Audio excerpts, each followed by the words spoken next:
Welcome back to Maintenance Minute, everybody. I'm Jim Vbrock. In today's episode, we're going to make this heavy-duty umbrella stand that you can use for a beautiful planter or as a table. Let's get started.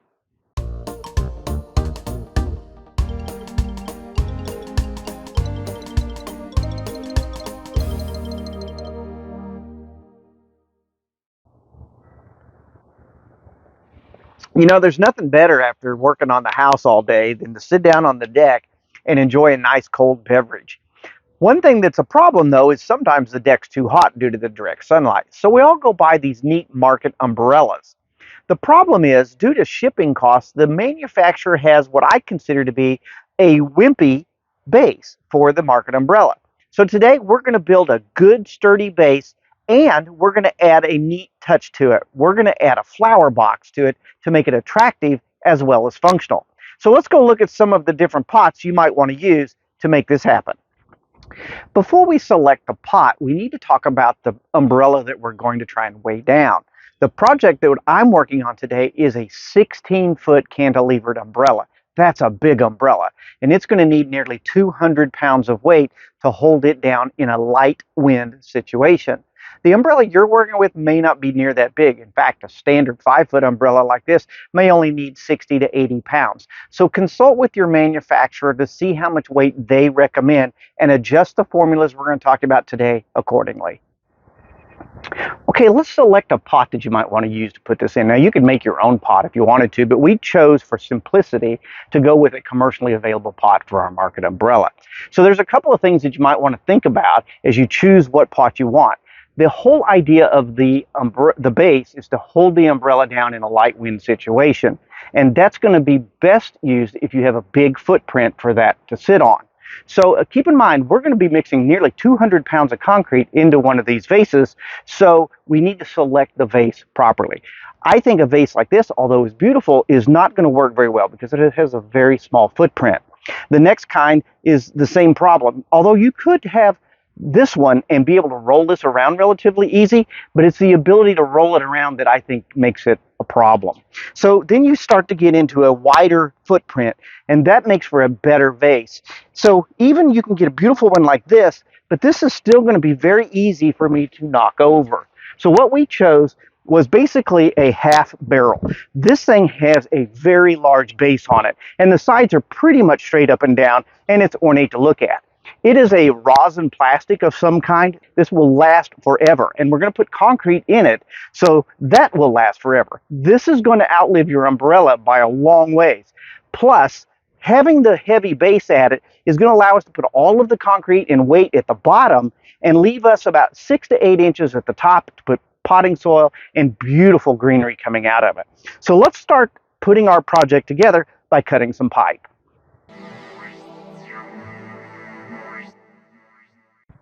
Let's talk about the materials that we're going to use in our project today for just a moment. These are the poles that came with the umbrellas. Now, this is the biggest one. One of the umbrellas we're using today spanning out to be almost 16 feet in length. That's a big umbrella. So it has a pipe that's about 2 inches. When you measure it, it shows it's just a touch under 2 inches. And I'll show you that here in just a second. But it's just under 2 inches. So we're going to have to use a pipe that's just over 2 inches. So this is a Schedule 40 2-inch water line. And when you measure it, the inside of this is just a touch over 2 inches. So here's my 2-inch pipe. When we put that down in the barrel, we'll be able to put this pipe snugly into that pipe. Now, let's say, for example, that you make this, which is going to last forever because it's a plastic barrel and concrete. Let's say that the umbrella breaks and you replace the umbrella. Since we made it with a great big pipe, you can take the 1.5-inch pipe, slide it down inside there, and then if your new umbrella, the standard 5-foot umbrella, will then likewise be able to go down in there. So you'll be able to use this stand, this plant stand, and this umbrella stand for all the different types of umbrellas that are on the market today. Now, one of the problems that we have, and I have another video for this, we have one umbrella that likes to launch out of there in the wind. So we're going to put a pin in there, and when this is done, we'll have all 3 of them in place. We're going to drill through all 3 of them all the way through, and we're going to put a pin in there. So let's take a close look at the pipe. When you're buying it, it's going to say 2-inch, and then it's going to say schedule 40 right there. This is what you want. This is the thick, rigid wall pipe, 1.5 inch PVC schedule 40 pipe. Okay, that's what you want to use. So we've determined that we want 20 inches. So I'm going to make a mark at 20 inches, and then we're going to cut this off. And I'm going to make two, one of the 2-inch, one of the 1.5 inch.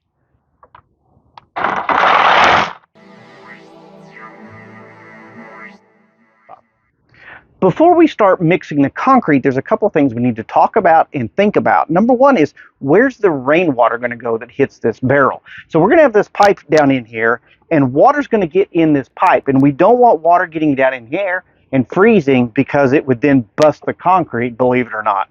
So we've got to create a hole so that water can drain out of that pipe. So find the very center of the barrel, and you're just going to take a drill bit, doesn't matter the drill size, just as long as it's enough to let water out, and drill it right through the middle of that pot like that.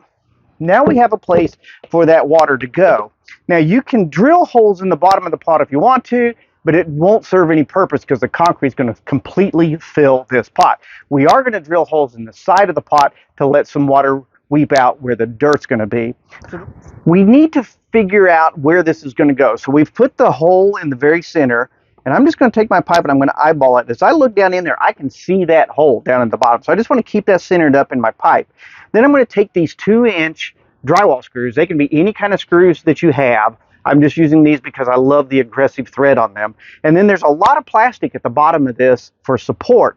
So as I can look down in there and see that hole, I'm going to take my screw and I'm going to just put one as tight to that pipe as I can. And I'm just letting it attach to the plastic. I'm not trying to go all the way through. Now this is where this thing, if you had 2 people, that would be handy, but it's not necessary. So I'm going to go to the exact opposite side and put another screw in. Okay, so I'm just putting the screws in here to hold this in place. So they're going to be basically straight up and down to the pipe. And all I'm doing is making this to where the concrete won't move the pipe as we start to fill it up. So those 4 screws are going to hold that pipe nice and firm like this. So when we start to put the concrete in there, we can not have the bottom move away from the drill hole that we put in there. So let's start mixing some concrete.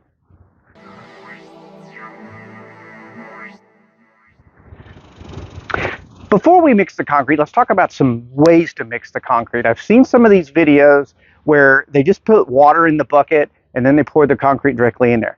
Yes, that will work. It works very well if you're putting a post in the ground, but it's not ideal for this particular application. So what I'm going to do is take my old wheelbarrow and I'm going to get it wet first, and I'm going to pour an 80-pound bag of concrete in there. Now, I prefer 80 pounds because I want to make this go as quickly as possible. Some of you can't handle an 80-pound bag. They make them in 40-pound bags and 60-pound bags. Get the weight that you can handle. You don't want to hurt your back doing this. So we're going to get the wheelbarrow wet. We're going to mix the concrete into it. We're going to mix it up real good. Then we're going to shovel it gently into the pot until we have 250 pounds in there. And for me, that's going to be 2.5 bags. So here we go.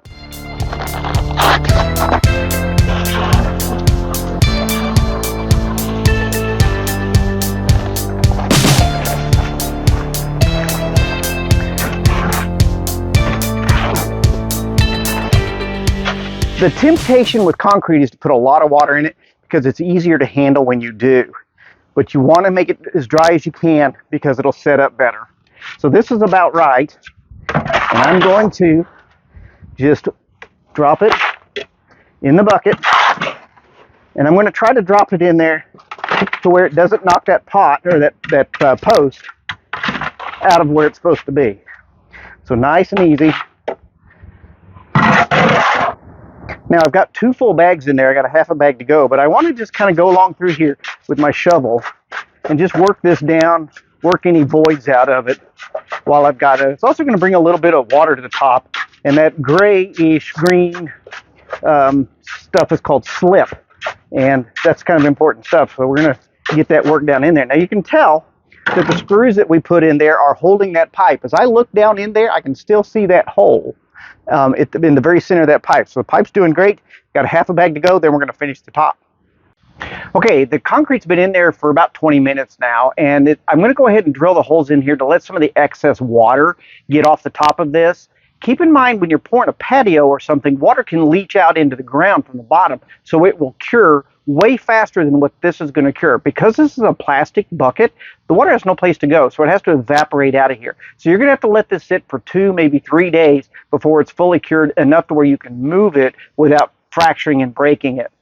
So the first thing I want to do, same drill that I used to drill a hole in the bottom for the center of the pipe. And by the way, if you look down there, I can see the hole right through the middle of that. So I'm going to drill 4 holes right at the top of the concrete line, and I'm going to push it in as an angle because I want the water to be able to drain out of here, the rainwater, later on, and not to be caught with the soil that's in there. So I'm just going to drill this out. Just like that, and you can see that the water is going to start to come on out of there. So I'm going to do 4 holes. Another thing we need to consider is that this pipe has to be completely plumb. That means it's straight up and down in all directions. So to check that, you're going to get out a level, and you're just going to gently lean it up against there, and you're going to move this to where it is plumb in all directions, just like that. Don't try to move the bottom of the pipe because remember, you fastened it with the screws, and if you pull this out, you get to start all over again. After you've made sure that that is completely plumb, I want to come over here and talk to you about this one. This one I did a couple of days ago. It's almost ready to put the topsoil in and move on, but my wife has decided she doesn't like the white pipe, and that's completely understandable. So while this one has still got about a day to go, I'm going to go ahead and just paint my pipe so that it blends in better with the environment. Okay, we got a few more little things to do that'll just make nice little additional touches to your project. We talked about the pipe going back through there and needing to put a pin in there. So I'm just going to go ahead and slide this pipe down in there like that. And then I'm going to take my bit that is just slightly larger than the pin, and I'm going to drill this through the pipe all the way through.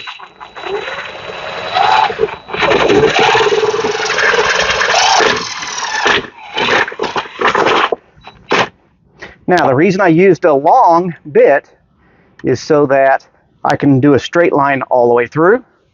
Pin goes through like that, and that umbrella will be locked. When we put the actual umbrella down through there, we'll put that through there, drill again through those same holes, and voila, it's locked in there tight as a drum. Now you can go to your hardware store and get a setup like this. This is just a bolt that has some washers and a nut. My wife said she would have preferred a wing nut to there. So instead of doing that, I went and got one of these quick release couplers.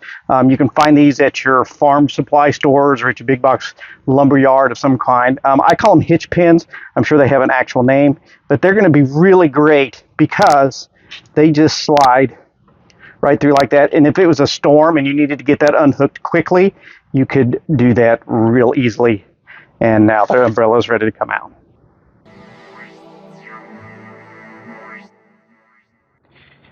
Okay, so now you get to decide how you want to customize the pot that you made. What we're going to do is 2 ways. One, we're going to let Renee beautify it with a bunch of plants and stuff, which is my favorite, but we also are going to use it in a spot where we need a table. So we went to a big box retailer, found this pre-made table that's the same size as the pot. I would prefer that it hang over a little bit, but I didn't have time to make one for her, so I'll make one in the future for her. But for you guys, we're just going to show one that is pre-made for you. So it's a 2-foot round disc. What I did is I found the center of the disc. In this case, it was 1 foot, and I marked it both directions and found my exact center point. Now, we're going to use a hole saw to drill this hole. This saw needs to be slightly bigger than the pipe that you used in your pot because this has to go over the pipe. So once you drill this hole, it's harder to make it bigger. So make sure that you get that right in the first place, that the hole saw is slightly larger than the outside diameter of the pipe.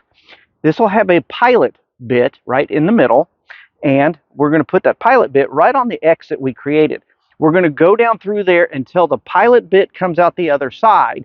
Then we're going to flip it over and make a nice clean cut. Don't go all the way through with your first push because it'll splinter out and make an ugly bottom.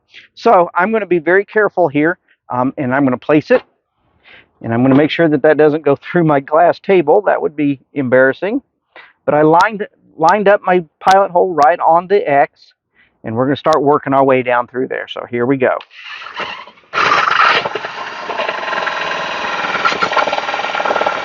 All right, so what I want to show you is that my pilot bit is just poked through the back side of this. So if I keep going, then I'm going to splinter all of this out, and then I can only use one side of the table. So now I'm going to pull my bit out, flip it over. The pilot bit will go right in that hole, and then we're going to finish drilling out the hole. Just like that. So now both sides of our disc have a nice clean hole. Before you put this into use, you might decide to take a router and soften this edge a little bit, and then you're going to want to stain this and seal it with some kind of stain and sealer, or linseed oil would work just fine. So let's take it over to our barrel and slide it over the pipe.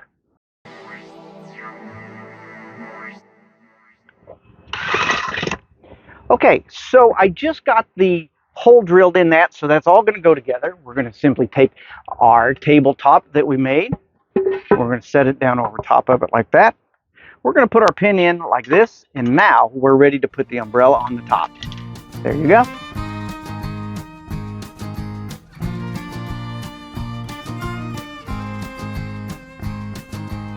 Now that you have this project finished, it's time to sit back and relax. But before you go, please like and subscribe this video. And if you're looking for additional projects to do, you can go to maintenanceminute.net. That's maintenanceminute.net.